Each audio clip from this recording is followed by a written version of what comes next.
ഇന്ന് ഞാൻ നിങ്ങൾക്ക് ആയത്തുൽ കുർസിയെ പറ്റിയാണ് പറഞ്ഞു തരുന്നത്.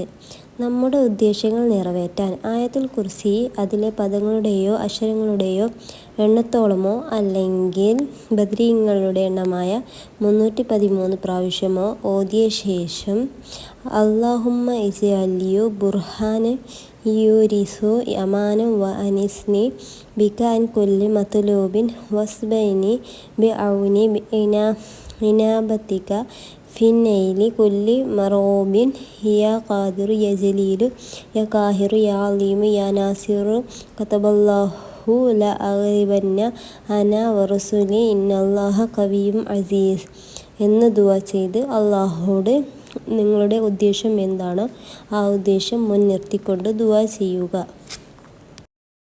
2. ഭൗതികമോ പാരത്രികമോ ആയ വല്ല ആവശ്യമുണ്ടെങ്കിൽ അത് നേടാൻ രാത്രി എഴുന്നേറ്റ് വുളൂ ചെയ്ത് 4 റക്അത്ത് നിസ്കരിക്കുക. ഓരോ റക്അത്തിലും ഫാത്തിഹയും 10 ആയത്തുൽ കുർസിയും ഓതുക.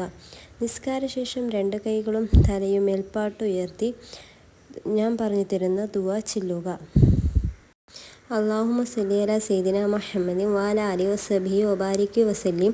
അല്ലാഹുമ്മ ഇന്നി അസ്അലുക യാ അല്ലാഹ് യാ അല്ലാഹ് യാ അല്ലാഹ് യാ ഹയ്യു യാ ഖയ്യൂം യാ മൻ ലാ തഅഖുദുഹു സിനത്തുൻ വലാ നൗമുൻ വഅസ്അലുക അല്ലാഹുമ്മ ബിഹുർമതി ആയത്തി കുർസി ഇൻദക അൻ തഗ്ഫിറ ലി മാ ഹുവ കദാ വ അൻ തതവല്ലനി ജമീഅ മാ അരീഇ വ മഖാസിദി വ അത്ലുബുഹു മിൻക വസല്ലല്ലാഹു അലാ സയ്യിദിനാ മുഹമ്മദിൻ വഅലാ ആലിഹി വസഹ്ബിഹി വബാരിക് വസല്ലിം.